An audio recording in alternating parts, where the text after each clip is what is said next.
ডুমুনিচকীত cricket প্ৰতিযোগিতা দৰং জিলাৰ ডুমুনিচকী যুৱক সংঘৰ উদ্যোগত আৰু প্ৰয়াত ৰিবৰাজ হুছেইন ঋতুৰ পবিত্ৰ স্মৃতিত আজিৰ পৰা আৰম্ভ হৈছে দ্বিতীয় বাৰ্ষিক সদৌ অসম ভিত্তিক প্ৰাইজমানি টেনিছ বল ক্ৰিকেট প্ৰতিযোগিতা।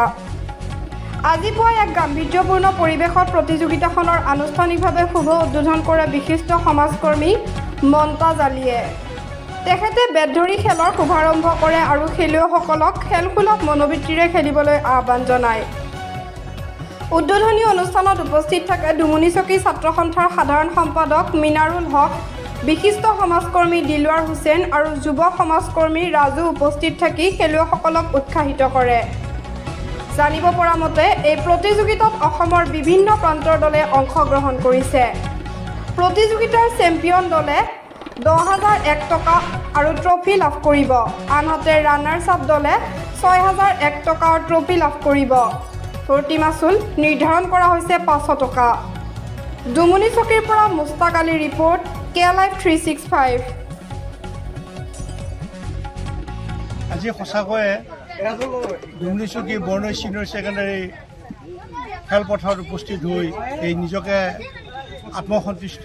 সন্তুষ্টি লাভ কৰিছোঁ। খুব ভাল লাগিছে। ল'ৰাসকলে আমাৰ এই অঞ্চলৰ এজন মেধা ছাত্ৰ বিটু আহমেদৰ মৃত্যুৰ স্মৃতিৰ সোঁৱৰণত এখিনি ক্ৰিকেট খেল প্ৰতিযোগিতা পাতিছে। এই সঁচাকৈয়ে গোটেই আমাৰ এই অঞ্চলৰ উঠি অহা নৱপ্ৰজন্ম ইয়ালৈ ওলাই আহিছে। তাৰ বাবে মোৰ যথেষ্ট ভাল লাগিছে। আৰু খেলৰ লগতে শিক্ষাটো ৰাখিব লাগিব। আমি নৱপ্ৰজন্মক আমাৰ এই অঞ্চলৰে উদ্যোক্তা দিলৱাৰ কঁৱতী ডাঙৰীয়াই এতিয়া পৰামৰ্শ আগবঢ়াইছে।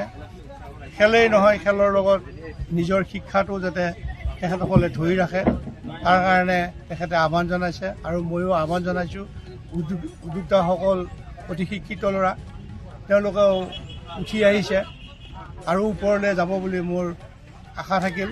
আৰু এই খেলখন প্ৰথম পুৰস্কাৰ 10,000 টকা আগবঢ়াইছে, দ্বিতীয় পুৰস্কাৰ 6,001 টকা আৰু ইয়াতে তেখেতসকলে ভৰ্তি মাচুল হিচাপে 500 টকা বিচাৰিছে।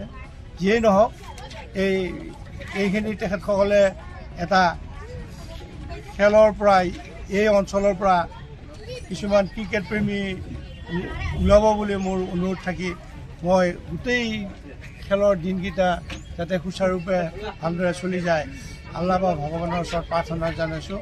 আৰু আমাৰ এই অঞ্চলৰ সকলো উঠি অহা নৱপ্ৰজন্মক আহ্বান জনাইছোঁ, এই খেলখনত অংশগ্ৰহণ কৰি আমাৰ এই অঞ্চলৰ তথা এই মেধা ছাত্ৰ বিটুৰ স্মৃতি অলপ হ'লেও স্মৰণ কৰে। এইখিনিকে মই আল্লাহ বা ভগৱানৰ ওচৰত প্ৰাৰ্থনা জনাইছোঁ।